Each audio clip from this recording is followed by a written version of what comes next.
Our next inductees built, both figuratively and literally, the sport of baseball here in Victoria. We begin with the Victoria Junior Chamber of Commerce, the JCs. They started out as a group dedicated to giving young men and women the opportunity to develop business skills through community projects. They were probably best known for their long-running JC Fair and the Miss Victoria contest. The JCs were also responsible for the floral Welcome to Victoria greeting on the Lower Causeway, and it was they who bought and restored Emily Carr House.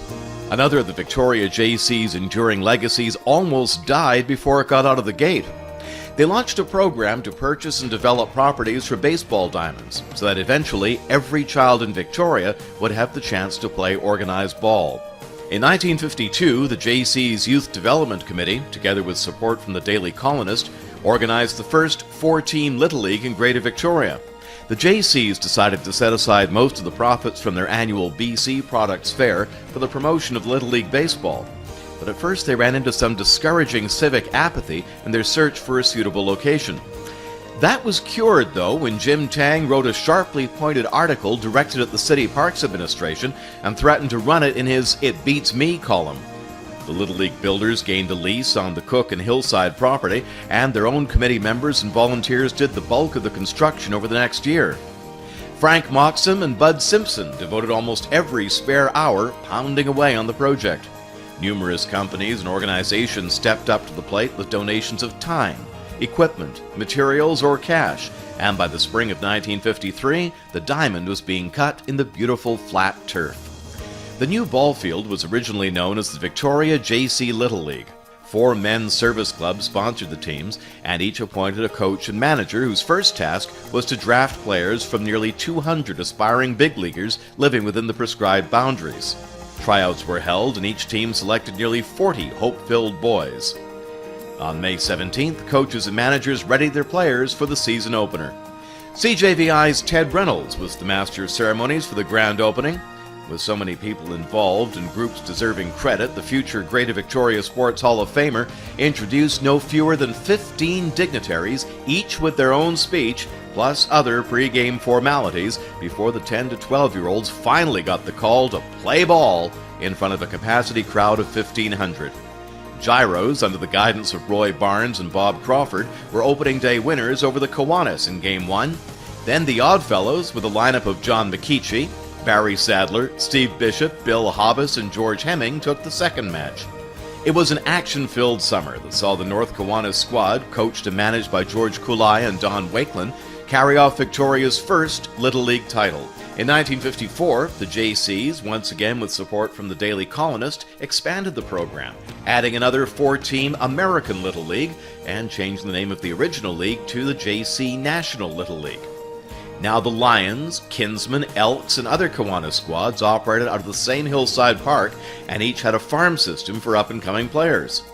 By 1957, there were 6 leagues in the Greater Victoria area: JC National, JC American, Esquimalt Vic West, Fairfield, Oak Bay, and Hampton. After the Victoria Nationals All-Stars won the BC title in 1959, they were later followed by this Hampton celebration. In 1974, the Esquimalt Vic West rep team went a big step further, winning the Canadian Little League pennant and going on to the Little League World Series in Williamsport, Pennsylvania. In 1958, Wilf Kane moved to Victoria. He had an active sporting career and competed in pretty well all team sports. In his younger years, he was particularly involved in track and basketball with the Nanaimo Mosquito Athletic Club. A badly broken leg curtailed his playing days, and he turned to coaching, where he had some early success with his intermediate basketball team.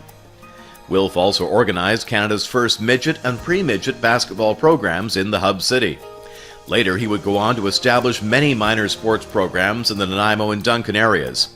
It was there in 1953 that he first became involved in Little League baseball and helped it develop in Duncan. His efforts paid off with this Duncan team winning the Western Canada Little League title 6 seasons later. With his arrival in Victoria, he joined the local JC Little League committee, and they helped to organize leagues in James Bay, Cadborough Bay, Gordon Head, Lake Hill, Lairitz, and Triangle areas. The following year saw the development of the Central Saanich Pat Bay League, and later Wilf became District Administrator of Victoria Little League and a member of the Board of Directors of the BC Little League. By 1969, and with 15 seasons of Little League administration under his belt, he was the first non-United States citizen to serve on their International Board of Directors. Subsequently, he was selected by International Little League Baseball to introduce Lyndon Johnson to the delegates. So he took along a bouquet of Victoria's best daffs to present to the former president at the Little League Congress in Detroit. That same year, Wilf Kane was presented with the 1969 Victoria Sportsman Award by Lieutenant Governor Walter Nicholson. In 1973, Victoria hosted its third Canadian Little League Championship, and Wilf became the first executive director of the newly formed Little League Canada. The 12-league Greater Victoria Little League Association that recently celebrated its 50th season was considered the model of Little League district organization in North America, and had perhaps one of the very best and closest supervisory administrations.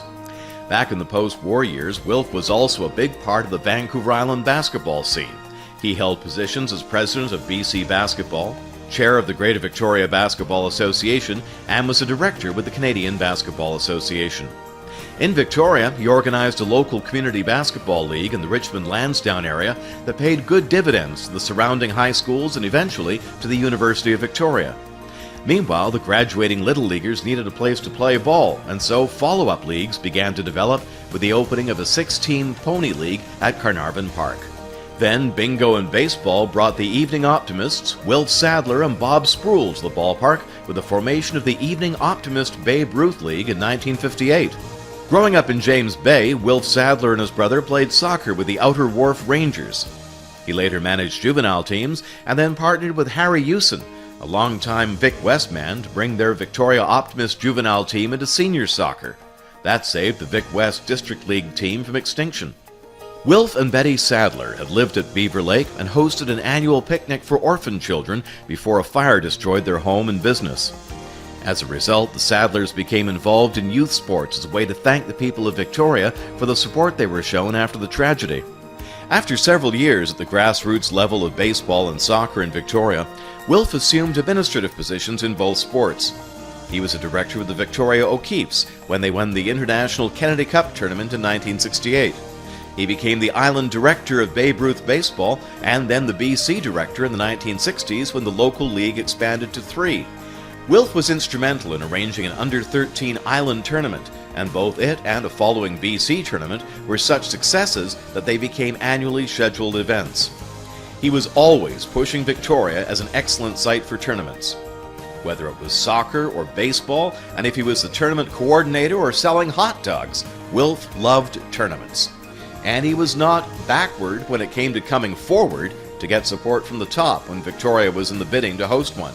He even had a few words with the Babe himself before hosting the 13 to 15-year-old Babe Ruth World Series at Athletic Park. Wilf became a Pacific Northwest Regional Director for Babe Ruth Ball, attending to administrative matters from Alaska to Oregon. On one trip, a car accident hospitalized his entire family, but you couldn't slow this little guy down. In 1971, Wilf was named the Victoria Sportsman of the Year, and both before and after, he received countless other awards. Wilf Sadler was presented a life membership in the BC Babe Ruth Association, and Lefty Gomez did the honors when Wilf was elected to the Babe Ruth Baseball Hall of Fame in 1976. During his association with sports, Sadler was a tireless worker and an intense fundraiser. This included running the concession at Royal Athletic Park, with the profits going to youth soccer and the Victoria Baseball Association. The Vic West Soccer Club had been a top priority for Wilf and his Optimist buddies for almost 20 years. They were the executive, social conveners, chief fundraisers, and top boosters of the green and white. One of his proudest moments came when the Wests captured the Canadian Championship in 1976 with an entire team of local lads who had come up through the Lower Island Youth Program. In addition to his activities in sport, he was a member of the Victoria Evening Optimist Club and held the position of Lieutenant Governor and President in that organization. Instrumental in hosting many tournaments over 20 years, Wilf Sadler was a great promoter of youth baseball and always gave credit to all who volunteered. He never had time to pat his own back because another tournament was always just around the corner. Our next builder may be entering the Hall of Fame for his contributions in organization, but Gar Taylor was a fine player in his own right. In fact, he played alongside and against one of our other inductees tonight, Joe Bryant. Gar Taylor was born in Saskatchewan and moved to Chilliwack in 1920. Eventually, he made his way to Victoria in the 30s and along the way became a multi-sport man, starring in baseball, softball, soccer, basketball, and lacrosse.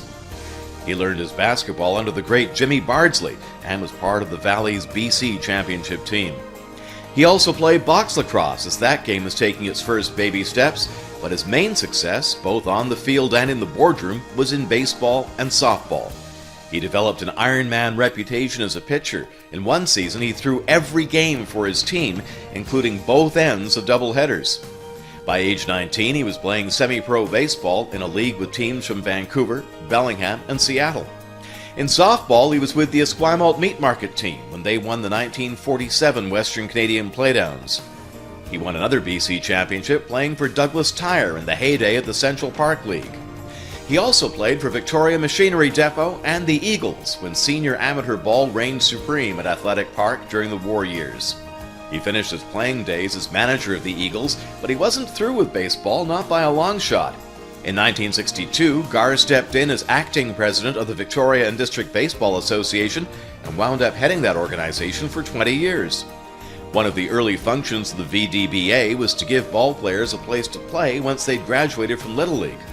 The association provided the funds to set up leagues like Colt, Pony, Babe Ruth, and later Connie Mack. They raised money through yearly boat or car raffles, and later the Curling Club Bingo, using it to buy equipment or promote the game. They also developed diamonds at Topaz, Reynolds, Bullen, and other locations, working alongside the parks boards. As well as being president of the Victoria and District Baseball Association for 20 years, Gar was also president of the Greater Victoria Sports Council for 12 years and helped get the Victoria Sports Celebrity Dinner started in 1958. He became VP of the Canadian Baseball Federation and was appointed the Canadian Director for the Pan American Games. Of Gar Taylor's many contributions to Victoria baseball, one of the biggest was his involvement in the development of the Lambrick Park Baseball Complex. Victoria and District Baseball put $15,000 into the clubhouse project alone and made many more contributions before the park was completed. Even today, Gar Taylor's name lives on, with a bursary presented in his memory by the VDBA to a baseball-playing high school senior. The essay topic this year? The benefits to the community through athlete participation in community sport. Considering Gar Taylor's own story of playing, excelling, and then giving back to the community, that's a fitting topic. And so tonight, we honor an all-star team of Victoria baseball builders from 1950 through 1960 as we induct into the Greater Victoria Sports Hall of Fame the Victoria JCs, Wilf Kane, Gar Taylor, and Wilf Sadler.